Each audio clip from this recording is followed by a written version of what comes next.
जाइए, बहुत जल्दी जाइए।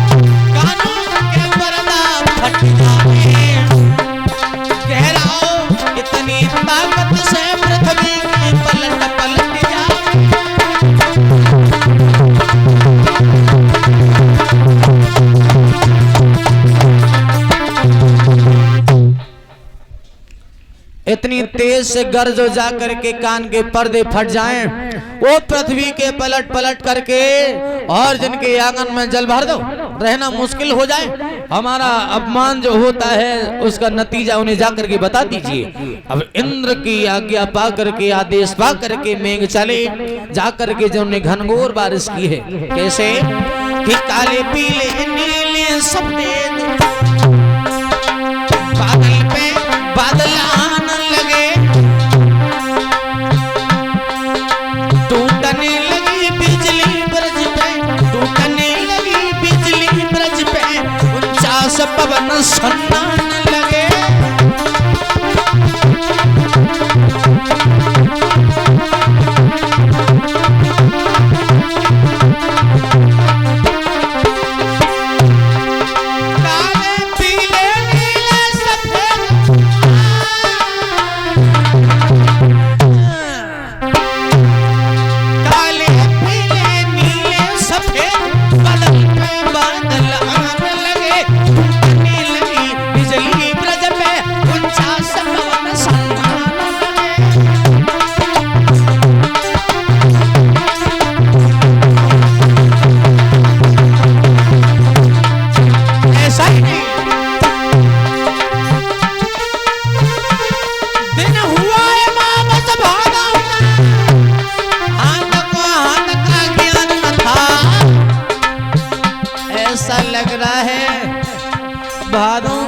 महीना वो अंधेरी रात जो गई दिन में, कार्तिक के महीने में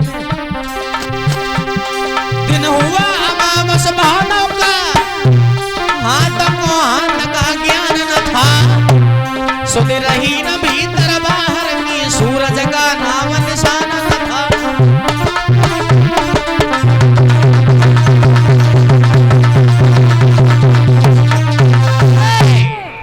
इतनी घनघोर बारिश की तो सूरज का तो नामो निशान मिट दिया।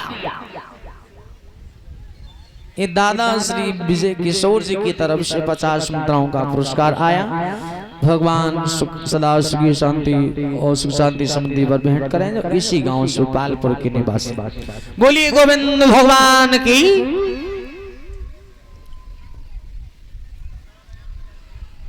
आज हर थक करके मेघ जिस समय बरसते बरसते बरसात कर रहे हैं, ब्रजवासियों ने देखा भगवान कन्हैया के पास में आए। श्याम सुंदर मैंने मना किया था तुम इंद्र देव का पूजन मत छुड़वाओ, अब इंद्र हमें रहने नहीं देगा, हमारे घर में एक टूटी झोपड़ी है वो भी बरसात में भीग जाएगी, आंधी में उड़ जाएगी, हमारे बच्चे कहाँ जाएंगे, हम कहाँ जाएंगे, क्या करेंगे श्याम, हमने मना करवाया तुमसे इंद्र का पूजन मत छुड़वाओ। इंद्र नाराज हो गए, चारों ओर से अंधेरा ही अंधेरा छाया है, हम कहाँ जाएंगे, हमारे घर में पानी भर जाएगा, बच्चे परेशान हो जाएंगे, हम परेशान हो जाएंगे।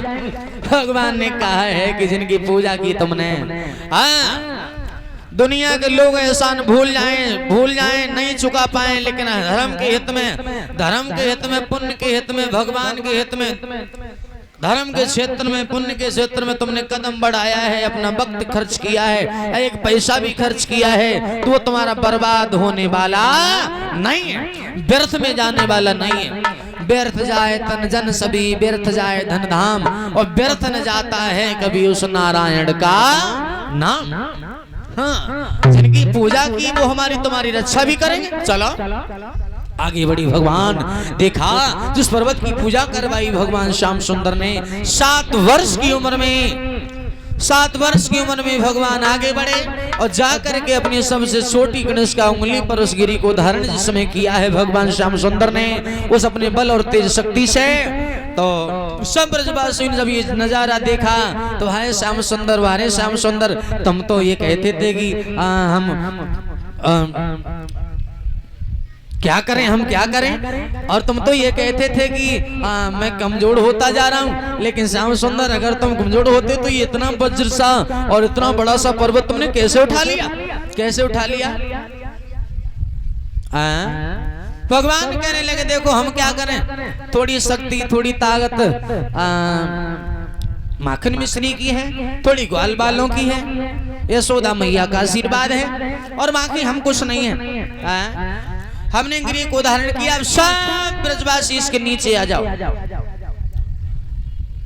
गणेश का उंगली पर गिरी को उदाहरण किया। भगवान ने ग्वाल बाल शंकर मदन दामा सदामी यशोदा नंद बाबा रोहिणी मैया विश्वाहन दुलारी राधा बरसाने से शाम को ढूंढती हुई जिस समय वहां पे आई हैं तो सोचा कि बारिश श्याम सुंदर सब गिरी के नीचे आए हैं, लेकिन मैया राधा को इशारा देख करके भगवान ने पास बुला लिया और कहा कि यहाँ के नीचे आ जाओ, क्यों बरसात में भीगोगी। 7 दिन तक उस गिरी को धारण किए रहे भगवान उंगली पे, वो मेघ बरसते रहे गरजते रहे, दिन रात एक कर दी बरसते गरजते, लेकिन ब्रजवासियों का बाल बांका नहीं हुआ। जिसको राखे साइया मार सके नहीं कोई, और बाल नहीं बांको कर सके चाहे सब जग बैरी।